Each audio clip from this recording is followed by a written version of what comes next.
இயேசு கிறிஸ்துவின் இணையற்ற நாமத்தில் வந்த ஒவ்வொருவரையும் வாழ்த்துகிறேன். மேலும் ஊடகம் வாயிலாய் இணைகிற அனைத்து நண்பர்களையும் இயேசு கிறிஸ்துவின் இணையற்ற நாமத்தினால் வாழ்த்துகிறேன். இந்த நேரத்துக்கான தேவ வசனம் அப்போஸ்தலர் நடவடிகள் 3ஆம் அதிகாரம் 1ஆம் வசனம் முதல் 11ஆம் வசனம் வரை முதலாவது வாசிக்கும்படி கேட்போம். ஜெப வேலையாகிய 9ஆம் மணி நேரத்திலே பேதுருவும் யோவானும் தேவாலயத்துக்கு போனார்கள். அப்பொழுது தன் தாயின் வயிற்றிலிருந்து சப்பானியாய் பிறந்த ஒரு மனுஷனை சுமந்து கொண்டு வந்தார்கள். தேவாலயத்திலே பிரவேசிக்கிறவர்களிடத்தில் பிச்சை கேட்கும்படி நாடோறும் அவனை அலங்கார வாசல் எனப்பட்ட தேவாலய வாசல் அண்டையிலே வைப்பார்கள். தேவாலயத்திலே பிரவேசிக்க போகிற பேதுருவையும் யோவானையும் அவன் கண்டு பிச்சை கேட்டான். பேதுருவும் யோவானும் அவனை உற்று பார்த்து, எங்களை நோக்கி பார் என்றார்கள். அவன் அவர்களிடத்தில் ஏதாகிலும் கிடைக்கும் என்று எண்ணி அவர்களை நோக்கி பார்த்தான். அப்பொழுது பேதுரு, வெள்ளியும் பொன்னும் என்னிடத்தில் இல்லை, என்னிடத்தில் உள்ளதை உனக்கு தருகிறேன். நசரேயனாகிய இயேசு கிறிஸ்துவின் நாமத்தினாலே நீ எழுந்து நட என்று சொல்லி வலது கையினால் அவனை பிடித்து தூக்கிவிட்டான். உடனே அவனுடைய கால்களும் கரடுகளும் பலன் கொண்டது. அவன் குதித்தெழுந்து நின்று நடந்தான். நடந்து குதித்து தேவனை துதித்து கொண்டு அவர்களுடனே கூட தேவாலயத்திற்குள் பிரவேசித்தான். அவன் நடக்கிறதையும் தேவனை துதிக்கிறதையும் ஜனங்கள் எல்லாரும் கண்டு, தேவாலயத்தின் அலங்கார வாசல் அண்டையில் பிச்சை கேட்க உட்கார்ந்திருந்தவன் இவன்தான் என்று அறிந்து அவனுக்கு சம்பவித்ததை குறித்து மிகவும் ஆச்சரியப்பட்டு பிரமித்தார்கள். ஆமென். Praise the Lord, glory to God. தேவனுக்கு மகிமை உண்டாகட்டும். நாம் இந்த இதை வாசிக்கும்படி கேட்டோம். தி ஆக்ட்ஸ் ஆஃப் தி அப்போஸ்தல் என்று ஆங்கிலத்தில் சொல்கிறார்கள், அப்போஸ்தலர் நடவடிகள் என்று நாம் தமிழில் சொல்கிறோம்.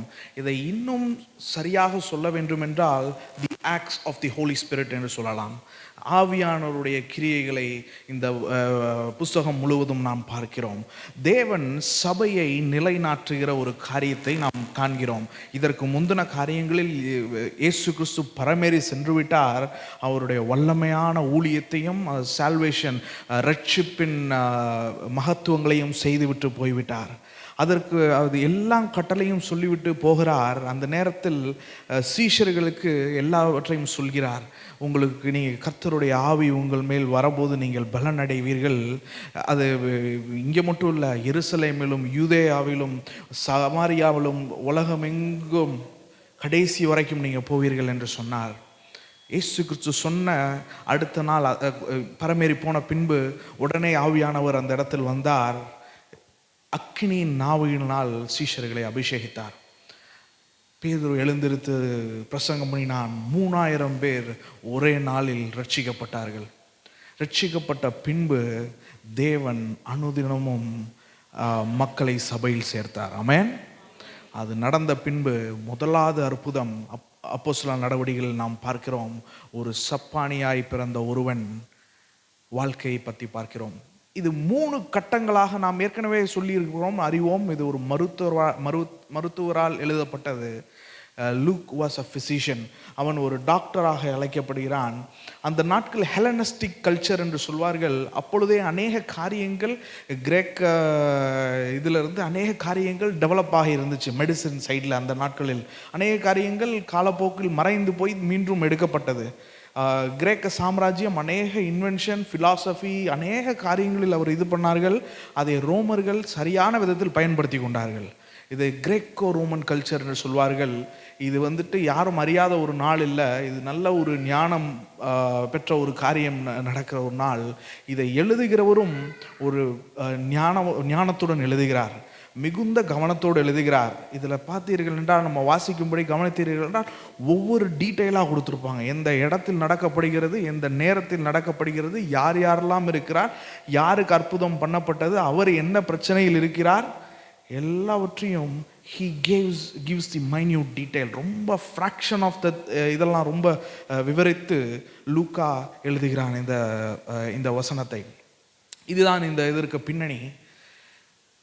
கிறிஸ்தவ வாழ்க்கையில் நாம் 3 கட்டங்களில் அநேக காரியங்களில் போகப்படுகிறோம். அதே போல்தான் இந்த முடவனும் 3 கட்டங்களுக்குள் போகிறான்.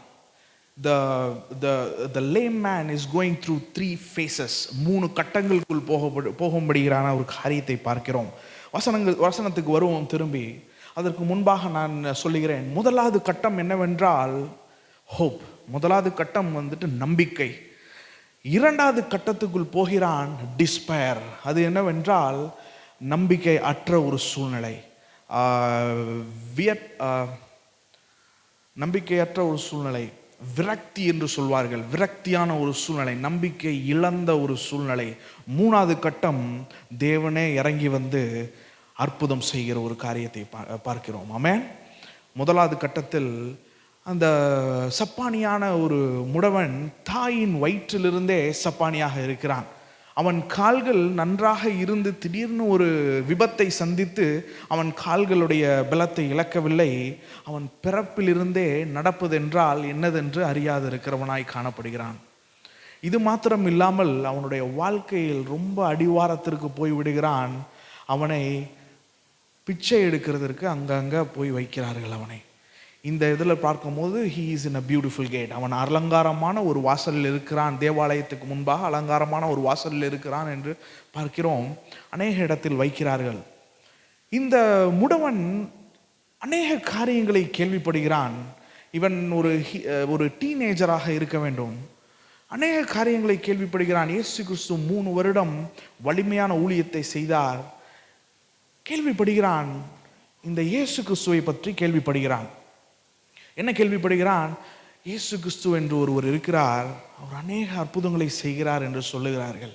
அவனிடத்தில் ஒருவர் வந்து சொல்கிறார், இந்த தேவன் அநேக குஷ்டரோகிகளை சுகமாக்குகிறார், அநேக பேச முடியாதவர்களை பேச வைக்கிறார், பார்க்க முடியாதவர்களை பார்க்க வைக்கிறார், காதுகள் கேட்காதவர்களை கேட்க வைக்கிறார், குஷ்டரோகத்தை சுகமாக்குகிறார், நடக்க முடியாதவர்களை நடக்க செய்கிறார்.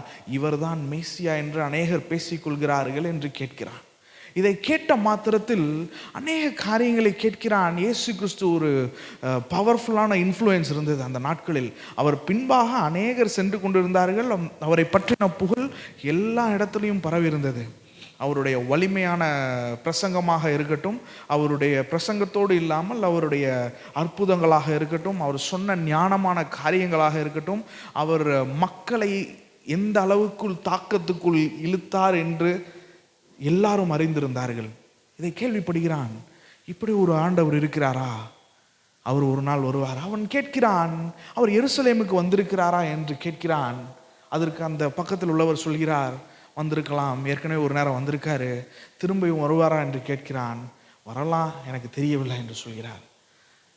அவன் இருந்தாலும் அவன் இருதயத்தில் ஒரு விசுவாசம் பெருகுகிறது. அவன் ஜெபிக்கிறான், ஆண்டவரே, என் வாழ்க்கை முழுவதும் நான் பிச்சை கேட்டுதான் வாழ்ந்து கொண்டிருந்தேன், மற்றவர்களை சார்ந்து இருக்கிற ஒரு சூழ்நிலையில் வாழ்ந்து கொண்டிருந்தேன், நீர் என்னை கடந்து எப்பொழுது ஆண்டவரை செல்வீர் என்று அவன் மனதில் ஜெபித்திருக்க கூடும். ஆமென். அவன் நம்பிக்கை வளர்கிறது. மீண்டும் கேட்கிறான். அப்பொழுதும் சொல்கிறார்கள், அவர் இன்னும் அவர் கிரியை செய்து கொண்டிருக்கிறார், அநேக காரியங்களை வலிமையாய் செயல்படுத்தி கொண்டிருக்கிறார் என்று சொல்கிறார்கள். ஒரு நாள் ஆகிறது. அதே இடத்தில் ஒவ்வொரு இடத்துமா போயிடுறான். ஆனால் அவனுக்குள்ள ஒரு விசுவாசம் இருக்குது, நம்பிக்கை இருக்குது. சரி, இந்த தேவன் நமக்கு செய்வார். அவன் ஜெபித்திருக்க கூடும், அநேக வலிமையான ஜெபத்தை ஜெபித்திருக்க கூடும். வலிமையான ஜெபம் என்று சொன்னால் நாம் கத்தியோ உருண்டோ ஜெபிக்கிறது அல்ல. நம் பாரத்தோடு தேவனிடத்தில் செய்கிற ஒவ்வொரு ஜெபமும் வலிமையான ஜெபம். ஆமென்.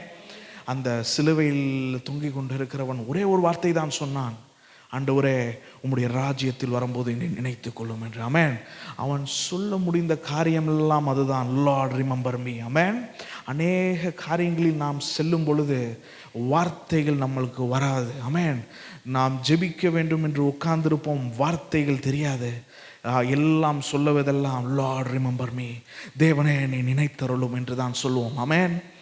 அதுதான் வலிமையான ஜெபம். ஆண்டவர் இருதயத்தை அறிகிறார். அதே ஒரு கஷ்டத்தில் இருக்கிற ஒருவன் அதே நேரத்தில் ஜெபிக்கிறான், லார்ட் ரிமெம்பர் மீ, தேவனே நீ நினைத்தருளும். நான் கால்களை பார்த்தே வாழ்ந்து விட்டேன் ஆண்டவரே, மற்றவர்களை சார்ந்தே வாழ்ந்து விட்டேன், என்னை நீர் நினைத்தருளும் என்று ஜெபிக்கிறான். தேவனுடைய வழியை நாம் ஒருவரும் அறிந்திருக்கிறோம், அறியாதிருக்கிறோம். ஆமென். தேவன் எதை எப்பொழுது எப்படி செய்கிறார் என்பதை நாம் அறியோம். நமக்கு அது தெரியாது. நம் கண்களை எல்லாம் தாண்டி அவர் செயல்பட்டு கொண்டிருக்கிறார். நான் பேசி கொண்டிருக்கிற நேரத்தில் அநேக காரியங்களை அவர் நடத்தி கொண்டிருக்கிறார். ஆமென். இன்றும் அவர் தூங்குவதும் இல்லை, உறங்குவதும் இல்லை. ஆமென். அவர் எதையும் இது பண்ண இந்த தேவனை நோக்கி பார்க்கிறான். அவன் hope, he is building the hope. ஒரு நம்பிக்கை அவன் வாழ்க்கையில் பெருகப்படுகிறது. அநேக நேரங்களில் நாம் கேட்கிற காரியங்கள் நம் வாழ்க்கையில் நம்பிக்கை ஏற்படுத்தப்படுகிறது. நாம் ஜெபிக்கிறோம், அநேக காரியங்களை முன்வைக்கிறோம், எல்லாவற்றுக்கும் பதில் வராதது போல் காணப்படுகிறது. ஒரு நாள் ஒரு ஒரு ஒரு நாள் அந்த நபர் திரும்பியும் வருகிறார். அந்த முடவன் கேட்கிறான், என்ன ஆகிவிட்டது, ஒரே சத்தமாக இருக்கிறதே. இல்லை, இயேசு கிறிஸ்து வந்திருக்கிறாரு அப்படின்னு சொல்கிறார்கள்.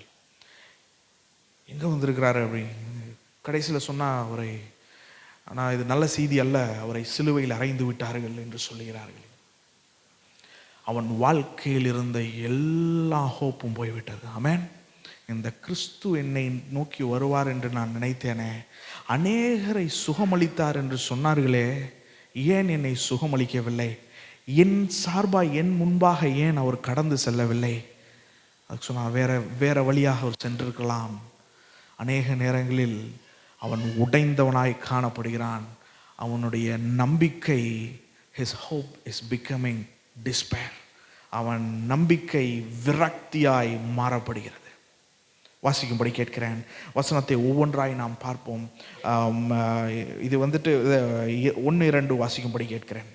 ஜெப வேளையாகிய 9ஆம் மணி நேரத்திலே பேதுருவும் யோவானும் தேவாலயத்திற்கு போனார்கள். அப்பொழுது தன் தாயின் வயிற்றிலிருந்து சப்பானியாய் பிறந்த ஒரு மனுஷனை சுமந்து கொண்டு வந்தார்கள். தேவாலயத்திலே பிரவேசிக்கிறவர்களிடத்தில் பிச்சை கேட்கும்படி நாடோறும் அவனை அலங்கார வாசல் எனப்பட்ட தேவாலய வாசல் அண்டையிலே வைப்பார்கள். ஆமென். அதில் டீட்டெயில் கொடுக்கப்படுகிறது. அவன் ஒரு ஜெப ஆலயத்துக்கு முன்பாக வைக்கப்படுகிறான். ஜெப ஆலயத்துக்குள் அவனால் செல்ல முடியவில்லை. ஆமென். இங்கே இருக்கிற அநேக நேரங்களில் அது நம்மளுடைய கதையையே தேவன் சொல்கிறார். அந்த வழியாக நற்செய்திக்கும் தேவனுக்கும் நமக்கும் அநேக தூரங்கள் இருந்தது. அவரை அண்டி சேர முடியாத ஒரு சூழ்நிலை இருந்தது. ஆமென். நாம் ரட்சிக்கப்படுவதற்கு முன்பாக நம் நிலைமையும் அதே தான் இருந்தது ஒரு நாட்களில். ஆனால் இதே இடத்துல தான் அலங்கார வாசலில் உட்கார்ந்திருக்கிறான். அவன் உட்கார்ந்திருக்க வாசல் அலங்காரமாக இருந்தாலோ என்ன, அது ஒழுங்கினமாக இருந்தால் என்ன, அவனுடைய நிலைமை மிகவும் மோசமாக உள்ளது. அவன் இருக்கிறது ஒரு beautiful gate. He sitting in a beautiful gate. ஒரு அலங்காரமான வாசலில், அலங்கோலமான ஒரு நிலையில் அவன் அந்த இடத்தில் காணப்படுகிறான். Hour of prayer. இது ஒரு ஜெப நேரமாக காணப்படுகிறது. சீஷர்கள் எப்பொழுதும் ஜூடாயிசம் அந்த இதை 70வது AD தான் பிரிந்தார்கள். அது வரைக்கும் கிறிஸ்தவர்கள் ஜூடாயிசம் அந்த ஜபாலயத்தோடு ஒண்டி இருந்தார்கள். இந்த இடத்துல பார்த்தீர்கள் என்றால் அந்த ஜபாலயத்திற்கு பேதுருவும் யோவானும் போகிறார்கள். ஆமென். அவன் அதை எதிர்பார்க்கவில்லை. அவன் வாழ்க்கை நம்பிக்கை முடிந்து போனது. அவன் அந்த வாசலில் உட்கார்ந்திருந்தது அற்புதத்தை தேடி அல்ல, அந்த வாசலில் யாராவது அவனுக்கு இரக்கம் செய்வார்களா என்று உட்கார்ந்திருந்தான். அவன் எல்லாரையும் பார்த்து கேட்டது, ஏதாவது எனக்கு தந்துவிட்டு போங்கள் என்று தான் கேட்டிருப்பான். ஆமென். அவனுடைய எதிர்பார்ப்பு எல்லாம் ஏதாவது முடிந்த ஒரு காசோ ஏதோ செய்துவிட்டு போங்கள் என்று நினைத்திருப்பான். இந்த ஜெப நேரத்தில் இது பண்ணுகிறான். அடுத்த வசனம் 2-3-4 வாசிக்கும்படி கேட்கிறேன். தேவாலயத்திலே பிரவேசிக்க போகிற பேதுருவையும் யோவானையும் அவன் கண்டு பிச்சை கேட்டான். பேதுருவும் யோவானும் அவனை உற்று பார்த்து, எங்களை நோக்கி பார் என்றார்கள். ஆமென். அவன் வாழ்க்கையில் நம்பிக்கையற்ற சூழ்நிலையில் உட்கார்ந்து கொண்டிருக்கிறான். பேதுருவும் யோவானும் அங்கு செல்கிறார்கள். பேதுருவும் யோவானும் ஜெப நேரத்தில் அங்கு செல்வது ஒரு வழக்கமான ஒரு காரியமாக இருந்தது. அங்கு போய் ஏற்கனவே ஒரு போன சாப்டரில் பார்த்துருப்போம், 3000 பேர் ரட்சிக்கப்பட்டார்கள் அவனுடைய செய்தியை கேட்டு. பேதுரு பிரசங்கித்தான். இந்த நபர் இந்த எல்லா விசுவாசத்தையும் இழந்தவனாய் உட்கார்ந்திருக்கிறான். அநேக நேரங்களில் இந்த நபருடைய base, we are in the second phase. அநேக நம்பிக்கைகள் இருந்தது. தேவன் இப்படி சந்திப்பார் என்று நம்பினோம். தேவன் அதை ஜெபத்தை புறம் தள்ளினது போல் காணப்பட்டது. நம் நம்பிக்கை இழந்த ஒரு சூழ்நிலை நம் வாழ்க்கையில் நிலவியதாக காணப்படுகிறது. எந்த இடத்தில் நம்பிக்கை இழந்தோமோ தேவன் அதை ஒருபோதும் மறக்கவில்லை. ஆமென். தேவன் நினைவு கூறுகிறதா இருக்கிறார். அவர் மறக்கிறவர் அல்ல. ஆமென். இந்த தேவன் செயல்படுகிற காரியம் நாம் நினைக்கிறது போல் இல்லாமல் இருக்கலாம். தேவன் எல்லாம் புத்திக்கும் மேலான விதத்தில் செயல்படுகிறவராய் காணப்படுகிறார். ஆங்கிலத்தில் சொல்வார்கள் God works in mysterious ways. மனிதனுடைய அறிவுக்கு எட்டாத முறையில் அவர் செயல்படுகிறார். ஆமென். இந்த உலகத்தில் நாம் பார்க்கிறோம், மீண்டும் அந்த இடத்துல அவன் டிஸ்பேரில் உட்கார்ந்துருக்கான். எல்லாம் போயிட்டு அவன் கேட்கிறான், ஏன் ஆண்டவரே நீர் அநேகரை கடந்து போனீர், ஏன் என்னை கடந்து போகவில்லை என்று கேட்டிருந்திருக்கலாம். அதெல்லாம் கடைசியில் எல்லாம் வழக்கம் போல அந்த இடத்துல வந்து உட்காந்துட்டான். அவனுக்கு இதுதான் அவனுடைய அந்த வாலிபன் நினைத்த காரியம், இதுதான் அவனுடைய வாழ்க்கை என்று நினைத்தான். அப்பொழுது தேவனுடைய மக்களை அங்கு அனுப்பினார். ஆமென். இந்த இது வந்துட்டு சபை என்ன செய்ய வேண்டும் என்கிற ஒரு காரியத்தை நமக்கு வலியுறுத்துகிறது. எத்தனை நாள் நாம் நமக்கென்றே வாழ்ந்து கொண்டிருப்போம், தேவனுடைய வசனத்தை எடுத்து செல்லாமலே இருப்போம் என்கிறதை யோசித்து பார்க்க வேண்டும்.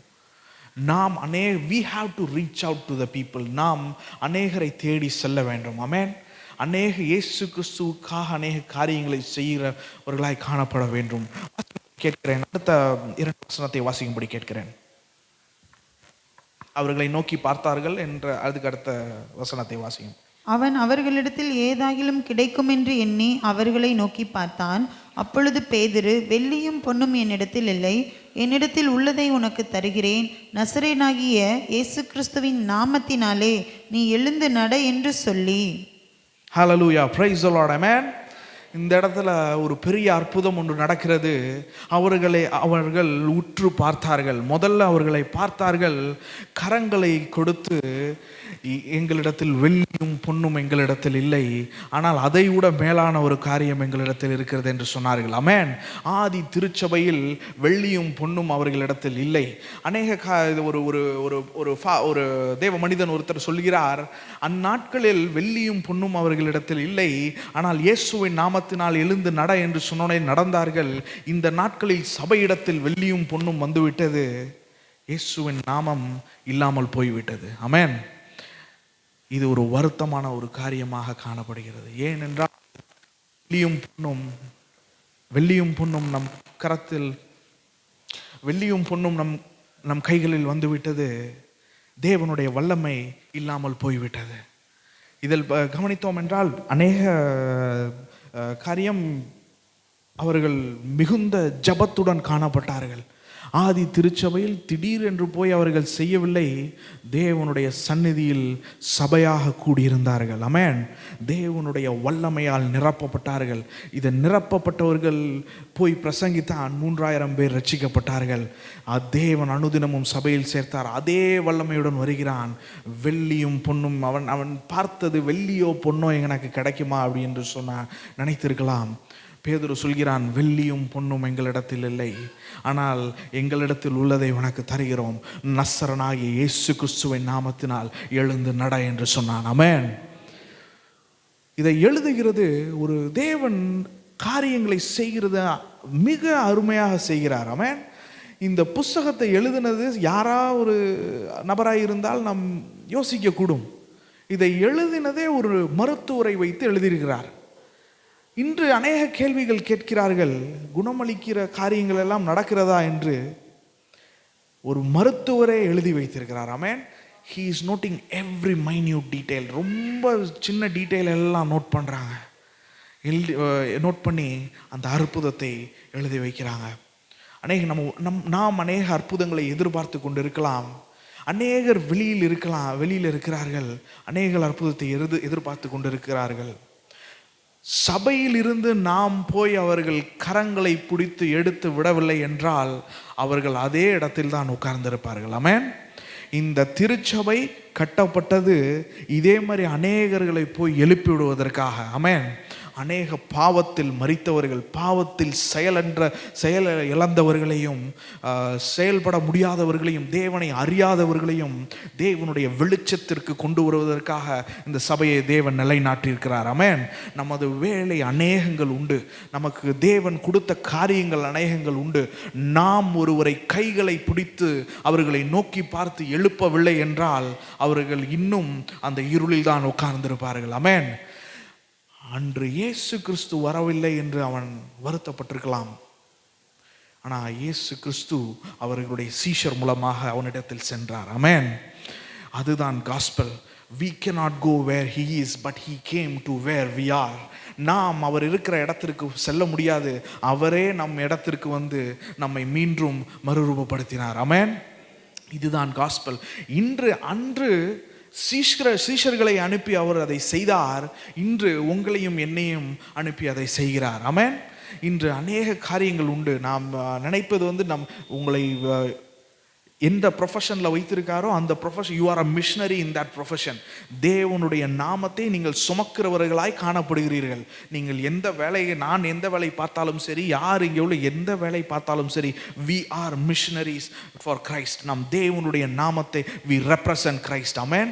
நம்மை காண்கிறவர்கள் தேவனை காண்கிறார்கள். ஆமென். நாம் தேவனை வெளிப்படுத்துகிறவர்களாய் காணப்படுகிறோம். தேவன் உங்களை அந்த இடத்தில் வைத்திருப்பது காரணம் உங்களை மாத்திரம் உயர்த்துவதற்கு அல்ல, உங்களை உயர்த்தும் வழியில் அவர் மகிமைப்படுவதற்காக. ஆமென். உங்களை பார்க்கிறவர்கள் நீங்கள் செய்கிற காரியத்தை வைத்து தேவனை மகிமைப்படுத்துகிறவர்களாய் இருப்பார்கள். ஆமென். தேவன் உங்களை கொண்டு அநேக சப்பானிகளையும் ஊனர்களையும் எழுப்பி கொண்டிருக்கிறார். ஆமென். நாம் இந்த இடத்தில் சும்மா உட்கார்ந்திருக்க முடியாது. ஆதி திருச்சபையிலிருந்து என்ன கற்றுக்கொள்கிறோம் என்றால், தேவனுக்காக நாம் அநேகர்களை போய் எழுப்புகிறவர்களாய் காணப்பட வேண்டும். ஆமென். இயேசு கிறிஸ்து நம் மூலமாய் அநேக காரியங்களை செய்து கொண்டிருக்கிறார். நாமும் ஒரு நாள் இதே போல் தான் இருந்தோம். நாமும் ஒரு நாள் அலங்கார வாசலில் அலங்கோலமான நிலையில் தான் இருந்தோம். நம்மை தேடி இயேசு வந்தார். ஆமென். நீங்கள் என்னை தேடி வரவில்லை, நான் உங்களை தேடி வந்தேன் என்று சொன்னார். ஆமென். நாம் ஒருவரால் ஆசீர்வதிக்கப்பட்ட பிறகு நாம் இன்னொருவருக்கு ஆசீர்வாதமாக இல்லை என்றால் கடனாளிகளாக இந்த உலகத்தை விட்டு போவோம். நாம் அநேக காரியங்களை யோசித்து பார்க்க வேண்டிய இடத்தில் இருக்கிறோம். நாம் தேவனுடைய ராஜ்யத்தில் கட்டுகிறதுக்கு அப்போஸ்தலர்களைப் போல் நாம் இருக்கிறோமா என்று யோசிக்க வேண்டிய ஒரு இடத்தில் இருக்கிறோம். அவர்கள் சொன்ன காரியம், இயேசு கிறிஸ்துவின் நாமத்தினால் எழுந்து நட என்று சொன்னார். இன்றைய நாளில் அநேகர் இயேசு கிறிஸ்துவுடைய நாமத்தை சொல்லவே யோசித்து கொண்டு இருக்கிறார்கள். ஏனென்றால் செக்குலார் வேர்ல்டு, ஒரு செக்குலார் அவுட்லுக் இருக்கணும். நீ வந்துட்டு எந்த இதெல்லாம் சொல்லாத, அதெல்லாம் மத சார்பற்றதான் இரு என்று சொல்கிறார்கள். அதுவெல்லாம் மத சார்பற்றது என்று ஒன்றும் கிடையாது. இயேசு கிறிஸ்துவை சொல்ல வேண்டியது நமது கடமை. ஆமென். மத பிரச்சாரம் என்று அதை பேரிட்டு அழைக்கிறார்கள். அது மத பிரச்சாரம் அல்ல. இயேசு கிறிஸ்து ஒரு நபரை பற்றி நாம் சொல்லுகிறோம். அவர்கள் ஏற்றுக்கொள்வதும் ஏற்றுக்கொள்ளாதும் அவர்களை பொறுத்தது. அது தேவன் கிரியை செய்கிறதை வைத்து இருக்கிறது.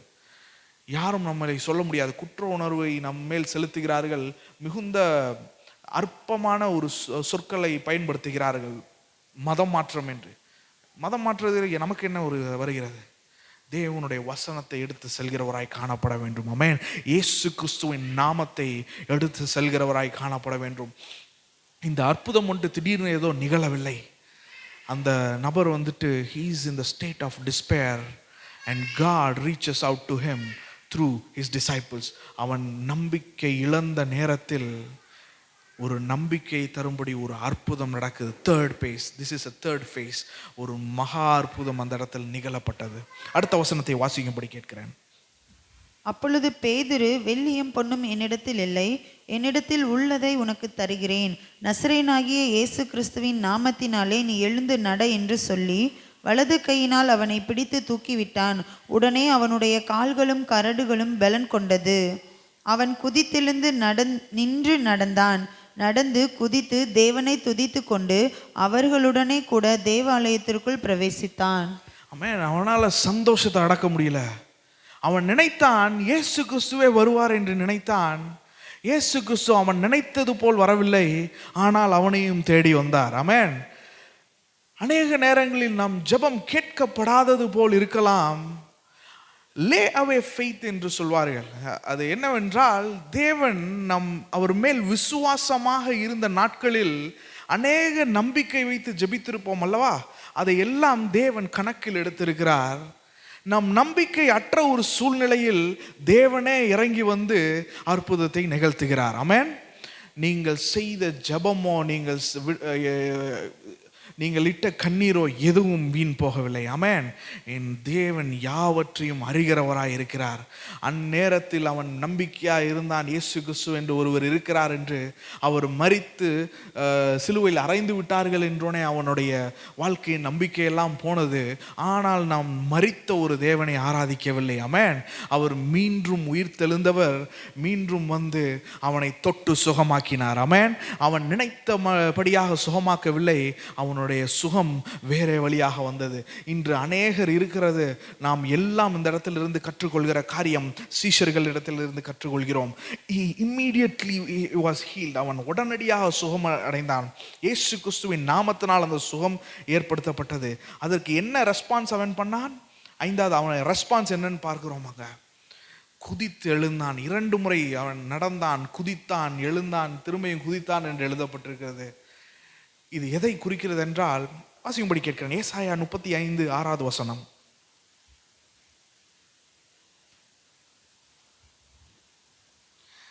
அப்பொழுது முடவன் மானை போல் குதிப்பான், ஊமையன் நாவும் கெம்பீரிக்கும், வனாந்திரத்திலே தண்ணீர்களும் கடுவெளியிலே ஆறுகளும் பாய்ந்தோடும். ஆமென். இது வந்துட்டு ஒரு மேசியாவோட நாட்கள் எப்படி இருக்கும் என்று ஏசாயா அன்று தீர்க்க தரிசனமாக உரைக்கிறான். மேசியா வந்தார், போய்விட்டார், அவர் காலம் ஆரம்பித்து விட்டது. ஆமென். இது கிரெகோரியன் கேலண்டரை நாம் ஃபாலோ பண்ணுகிறோம். அனாடொமைன் என்று சொல்கிறார்கள், ஏடி என்று சொல்கிறார்கள். அதற்கு அர்த்தம் என்னவென்றால் years of our Lord Jesus Christ. அதுதான் அதற்கு அர்த்தம். இன்று உள்ளவர்கள் அநேகர்கள் அதை பயன்படுத்த விரும்பாமல் சி என்று போட்டுக்கொள்கிறார்கள். அது என்னென்றால் காமன் எரா என்று சொல்கிறார்கள். அதெல்லாம் ஒரிஜினலாக சொல்ல போனால் கிரெகோரியன் கேலண்டர் ஒரு கிறிஸ்தவ இதிலிருந்து வந்த காரியம். அதில் என்னவென்றால் years of our Lord Jesus Christ. இது மேசியாவின் நாட்கள் என்று எழுதப்பட்டது. ஆமென். அன்று சுகமளித்த காரியம், தேவன் இருக்கும்போது சுகமளித்தார். அவர் இந்த உலகத்தை விட்டு சென்றார், சீஷர்களை வைத்து சுகமளித்தார். ஆமென்.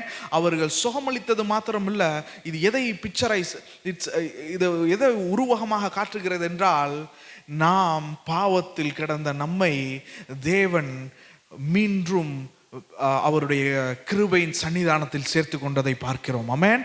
நம் பாவத்தினால் மரித்து கிடந்த நம்மை தேவ கிருபை நம்மை வந்து சந்தித்தது. ஆமென். நாம் அநேக காரியங்களில் அதோடு போய் இருக்க வேண்டும். தேவன் அவர் வெளிச்சத்திற்கு நம்மை கொண்டு வந்தார் என்று பார்க்கிறோம். இந்த சால்வேஷன், இந்த ரட்சிப்பின் சந்தோஷம் நம் வாழ்க்கையில் எப்பொழுதும் நமக்கு இருக்க வேண்டும். ஆமென். முதலாவது தேவன் வரும்போது அவர் தருகிற காரியம் என்னவென்றால் ரட்சிப்பு. ரட்சிப்பை ஏன் தருகிறார் என்றால், தேவனோடு ஒப்புரவா. அடிப்படையான செயல் தேவன் செய்கிறது அதுதான். மிச்ச ஆசீர்வாதம் எல்லாம் இட்ஸ் அ செகண்டரி திங். இது வந்துட்டு செகண்டரியாக வர்றது. முதல்ல வந்து சால்வேஷன், தேவனோடு ஒப்புரவான ஒரு காரியம். ஆமென். மிச்ச குணமளிக்கும் காரியம் மற்ற எல்லாம் செகண்டரி, தேவனிடத்திலிருந்து வருகிறது. அவன் குதித்து எழுந்தான். ஏனென்றால் மேசியாவின் நாட்கள் தொடங்கப்பட்டது. ஆமென்.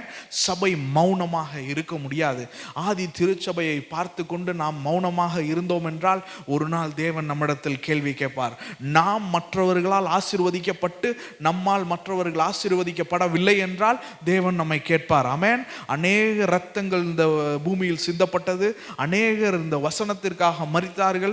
இங்கு தேவ வசனம் வர வேண்டும் என்பதற்காக மரித்தார்கள். அநேகர் உயிர் இழக்கப்பட்டது. அநேகர் அவமானப்படுத்தப்பட்டார்கள். அவர்கள் செலுத்தின காரியம் இங்கு ஒரு சபையை நிலைநாட்டியது. தமிழ்நாடு முழுவதும் ஒரு சபையை நிலைநாட்டியது. சவுத் இந்தியா ஃபுல்லும் ஒரு சபையை நிலைநாட்டியது. இந்தியா முழுவதும் நிலைநாட்டியது. ஈஸ்ட் வெஸ்ட் எல்லா சைடும் நிலைநாட்டியது. ஆமென்.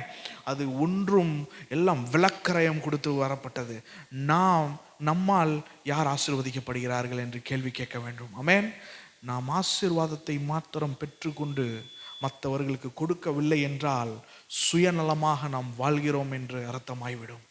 நாம் கடனாளிகளாக இந்த உலகத்தை விட்டு போகக்கூடாது. ஆமென். நாம் கடனாளிகளாக ஒருபோதும் போகக்கூடாது. தேவனிடத்தில் கேட்க வேண்டும், ஆண்டவரே எந்த இடத்தில் எந்த முடவனை நீர் உயிர்ப்பிக்கிறீரோ அந்த இடத்திற்கு எங்களை அனுப்பும் என்று கேட்க வேண்டும். ஆமென். ஆண்டவர் எல்லா நேரமும் முடவனை இதில் போல் எழுப்புவதல்ல. அநேக நேரங்களில் உங்களை அநேக மிஷன் ஃபீல்டுக்கு அனுப்புவார். நீங்கள் இருக்கிற உங்களுடைய நீங்கள் செய்கிற உங்கள் காரியம் தேவனுக்கு ஊழியமாக செய்கிறீர்கள். அதான் பவுல் எழுதுகிறான், நீங்கள் செய்கிற காரியத்தை மிக சிறப்பாக செய்யுங்கள். யாரும் பார்க்குறாங்கன்றதுக்காக செய்யாதீங்க, தேவனுக்கே செய்கிறது போல் நீங்கள் செய்யுங்க என்கிறார். ஆமென். உங்களோட பாஸை உங்களுக்கு பிடிக்காம இருக்கலாம், அவருக்காக நீங்கள் செய்ய போவதில்லை உங்கள் வேலை. ஆமென். நீங்கள் செய்கிற வேலையை தேவனுக்கு என்று செய்யுங்க. ஆமென். ஒரு நாள் நாம் எல்லாரும் அவருக்கு முன்பாக கணக்கு கொடுக்க வேண்டும். நாம் செய்கிற நமக்கு கொடுக்கப்பட்ட தாளந்து, நமக்கு கொடுக்கப்பட்ட நேரங்கள், நமக்கு கொடுக்கப்பட்ட காரியங்கள் எல்லாவற்றுக்கும் ஒரு நாள் கணக்கு கொடுக்க வேண்டும். நாம் இன்றைக்கு கிறிஸ்துவை ஏற்றுக்கொள்வதற்காக நமக்கு பின்னால் உள்ள அநேகர் மரித்தார்கள். இன்றைய நாளில் நாம் மரிக்க வேண்டும் என்கிற அவசியம் இல்லை, அநேகர்களுக்கு சொல்ல வேண்டும். ஆமென். இருளின் ராஜ்யத்திலிருந்து வெளியே கொண்டு வர வேண்டும். இது நடக்கிறது எல்லாம் அவன் சந்தோஷத்தில் அவன் துள்றான். இதை பார்த்தவர்கள் பிரமிக்கிறார்கள். இதை பார்த்தவர்கள் அவர்கள் இப்போல்லாம் நியூஸ் சேனல் இருந்துன்னா எல்லாம் அங்கே ரிப்போர்ட்டர்ஸ் போயிருப்பாங்க, எல்லாம் ஜேர்னலிஸ்ட்டும் அங்கே தான் இருந்திருப்பாங்க, எல்லாம் டெலிவிஷன் சேனலும் அதை தான் ஆன் பண்ணியிருக்கோம். என்ன ஆகிவிட்டது? அலங்கார வாசலில் இருந்த ஒரு முடவன், 2 பேர் வந்தார்கள், இயேசுவின் நாமத்தை சொன்னார்கள், அவன் விடுதலை அடைந்தான் என்று சொல்ல. அவனை பார்த்த உடனே அடுத்த இதில் வாசிக்க வேண்டாம், அதுக்கு அடுத்த காரியங்கள் பேதுரு போய் பிரசங்கம் பண்ணுகிறான். முதலாவது பிரசங்கத்தில் 3000 பேர் ரட்சிக்கப்பட்டார்கள். இரண்டாவது இந்த இடத்தில் பிரசங்கம் பண்ணுகிறான், 5000 பேர் ரட்சிக்கப்படுகிறார்கள். ஆமென். தேவன் செயல்படுகிறவராக இருக்கிறார். பேதுருவுடைய பிரசங்கம் வலிமையானதாக இருந்ததோ இல்லையோ, தேவனுடைய பிரசன்னம் அங்கு வலிமையானதாக இருந்தது. ஆமென். தேவனுடைய பிரசன்னம் அந்த நபரை தொட்டது. தேவனுடைய பிரசன்னம் அந்த மக்களுடைய இருதயத்தை தொட்டது. தேவனிடத்தில் அவர்கள் வரக்கூடாமல் இருந்தது எல்லாவற்றையும் நீக்கி pre-eminent grace has reached them. அவர்களுடைய கிருபையும் சத்தியமும் அவர்களை தொட்டது. ஆமென். இதை தான் நாம் பார்க்கிறோம். 5000 பேர். அநேக நேரங்களில் நாம் ஜெபம் கேட்கப்படாதது போல் இருக்கலாம். அநேக நேரங்களில் நாம் கேள்விகளுக்கு மேல் கேள்விகளை வைத்துக் கொண்டிருக்கலாம். ஏன் ஆண்டவரே இது என் வாழ்க்கையில் நடக்கவில்லை என்று. இயேசு கிறிஸ்து வரவில்லை. இயேசு கிறிஸ்து வந்திருக்கலாம், ஏன்னா ஒரு 3 வருஷமாக அவன் கேள்விப்பட்டிருக்கான். அவன் நம்பிக்கை இதானது, ஆனால் அவன் நம்பிக்கையை ஏமாற்றவில்லை. ஆமென். இயேசு கிறிஸ்து சொன்னார், என் நாமத்தினால் பிதாவின் சித்தத்தின்படி எதை கேட்டாலும் அதை நான் உங்களுக்கு செய்வேன் என்று சொன்னார். ஆமென். இந்த தேவன் வாக்கு செய்கிறார், நீங்கள் உலகமெங்கும் போய் என் வார்த்தையை பிரசங்கிங்கள், நான் உங்களோட மரண பரியந்தம் இருப்பேன். ஆமென். மரண பரியந்தம் என்பது ஒரு உலக காரியம், மரணத்துக்கு பின்பும் அவரோடு தான் நாம் இருப்போம். ஆமென். இது தேவன் சொல்கிற காரியமாக காணப்படுகிறது. நாம் ஜெபத்தை 3 phase. The first phase hope. நீங்கள் அநேக நம்பிக்கையாய் ஜெபித்த நாட்கள் உண்டு, விரக்தியில் தள்ளப்பட்ட நாட்கள் உண்டு. தேவனுடைய வெற்றி உங்களை தேடி வரும் நாட்கள் வந்து கொண்டிருக்கிறது. ஆமென். The miracle will reach out to you. The God who promised things will reach out to you. உங்களுக்கு வாக்கு பண்ண தேவன் உங்களை தேடி வருவார். ஆமென். இதை எல்லாவற்றையும் எழுதினவர் கடைசியாக அதை முடிக்கிறார். கடைசியாக பார்த்தா 5000 பேர். கடைசியில் அவர்களை சீஷர்களை கூப்பிட்டு சொல்கிறார்கள், நீங்கள் இதெல்லாம் பண்ணக்கூடாது, இப்படியெல்லாம் பிரசங்கம் இயேசு கிறிஸ்துவின் நாமத்தினால சொல்லக்கூடாது என்று சொல்கிறார்கள். அவர்கள் அதையெல்லாம் புறக்கணித்து விடுகிறார்கள். நாங்கள் பார்த்ததையும் கண்டதையும் நாங்கள் சொல்ல வேண்டியது எங்களுடைய கடமை என்கிறார்கள். ஆமென். அதை சொல்லிவிட்டு அவர்கள் இது பண்ணுகிறார்கள். அவர்கள் நிறுத்த வேண்டும் என்று நினைத்த இயேசு கிறிஸ்துவின் நாமம் 2000 வருடமாக ஒலித்து கொண்டிருக்கிறது. அதை சொன்னவர்கள் எல்லாம் சரித்திரத்தில் மறைந்தவர்களாக இருக்கிறார்கள். ஆமென். இயேசு கிறிஸ்துவின் நாமம் மட்டும் இன்றும் நிலைப்பட்டு கொண்டிருக்கிறது. இயேசு கிறிஸ்துவின் சபை இன்னும் வளர்ந்து கொண்டிருக்கிறது. ஆமென். இங்கே வந்திருக்கிற இயேசு கிறிஸ்துவின் இரத்தத்தினால் கழுவப்பட்டு தேவனை நம்பிக்கையாய் கொண்ட இங்கே இருக்கிற தேவ ஜனத்திற்கு தேவன் அநேக அற்புதங்களை செய்வார். ஆமென். அநேக அடையாளங்களை செய்வார். அவர் நீங்கள் சுகமாக வாழ்வதற்காக அல்ல, உங்கள் நிமித்தம் அவர் மகிமைப்படுவதற்காக. ஆமென். உங்கள் மூலமாக அவர் மகிமைப்படுவதற்காக. ஆமென்.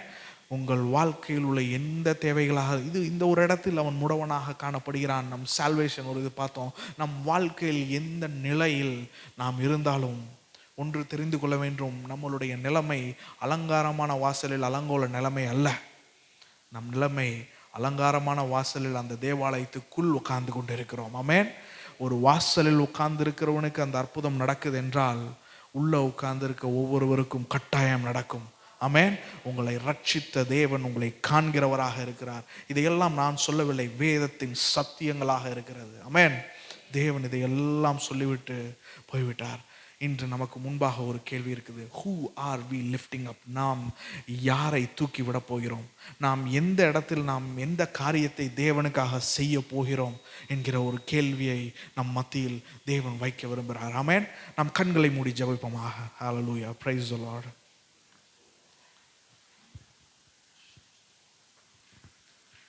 பிரைஸ் ஹல்லேலூயா.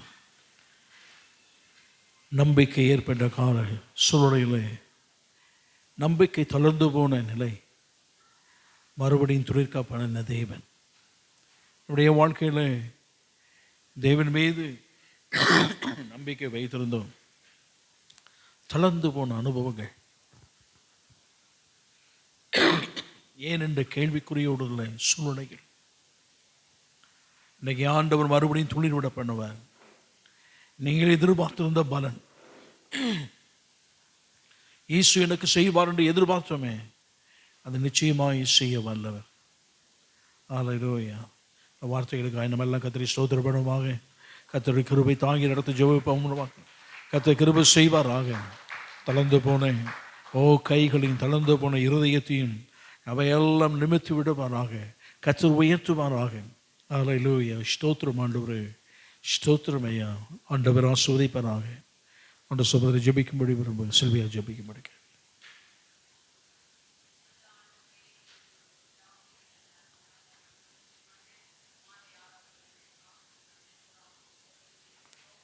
சமூகத்திலே ஆண்டவரே உம்மை நோக்கி நாங்கள் பார்க்கவும்.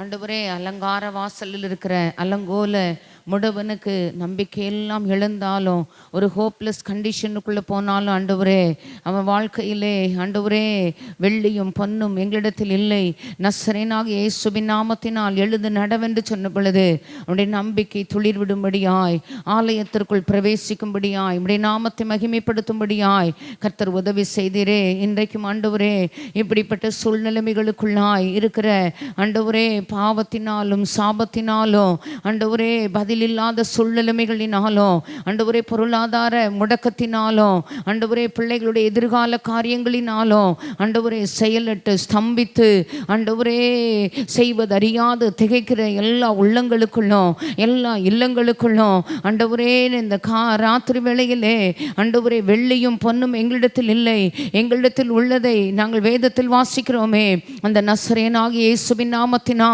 பர்டிகுலர் சிச்சுவேஷனை யார் யார் எந்தெந்த எல்லைகளிலே கடினமான சூழ்நிலைகளில் நடந்து கொண்டிருக்கிறார்களோ ஐயா, நம்பிக்கை இழந்து காணப்படுகிறார்களோ, ஹோப்லெஸ் கண்டிஷனில் இருக்கிறாங்களோ ஆண்டவரே, என்னென்ன கிரிட்டிக்கல் சிச்சுவேஷனில் இருந்தாலும் இந்த ராத்திரி வேளையிலே நசரேனாகிய இயேசுவின் நாமத்தினாலே ஒரு அற்புதத்தையும் அதிசயத்தையும் நடப்பித்து ஆண்டவரே, அந்த எல்லைகளில் நாங்கள் வாசிக்கிறோம், பிரமிப்பு உண்டாயிற்று, ஆச்சரியப்பட்டார்கள். இந்த வருஷத்தில் எங்களுக்கு சபைக்கு வாக்கு கொடுத்தீர் அல்லவா ஆண்டவரே, உமக்கு நாங்கள் ஸ்தோத்திரங்களை ஏறெடுக்கிறோம். பூமி எங்கும் செய்யப்படாத அதிசயங்களை தம்முடைய பிள்ளைகளுக்கு செய்து, நசரேனாகிய இயேசுவின் நாமத்தினாலே அதிசயத்தை செய்து, சரீரத்திலே செய்து, ஆர்கன்ஸ்குள்ளே செய்து, செயல்படாத எல்லைகளுக்குள்ளே செய்து செயல்படுத்தி, நிற்க நடக்க குதிக்க ஆலயத்துக்குள் பிரவேசித்து உம்முடைய நாமத்தை மகிமைப்படுத்த ஆண்டவரே, அவருடைய சூழ்நிலைமைகளிலே ஒரு மாற்றங்களை தர, பிரமிப்பு உண்டாக, ஆச்சரியம் உண்டாக ஆண்டவரே, உமது பிள்ளைகளுடைய இருதயம் அதிசயப்பட்டு பூரிக்க தேவரீர் சிறுமைப்படுத்தின நாட்களுக்கும் துன்பத்தை கண்ட வருஷங்களுக்கும் உடைய பிள்ளைகளை சரியாய் மகிழ்ச்சியாக்க இயேசுவின் நாமத்தில் நாங்கள் ஜெபிக்கிறோம். இயேசுவின் மூலம் ஜெபம் கேளும் எங்கள் கிருபையுள்ள நல்ல பிதாவே, ஆமென், ஆமென். நாத்துமாவே கர்த்தரை ஸ்தோத்திரி, நாத்துமாவே கர்த்தரை ஸ்தோத்திரி, கர்த்தர் செய்த சகல உபகாரங்களையும் மறவாதே. ஆமென், ஆமென். ஹல்லேலூயா, ஹல்லேலூயா, ஹல்லேலூயா. ஆண்டவருக்கு மகிமை.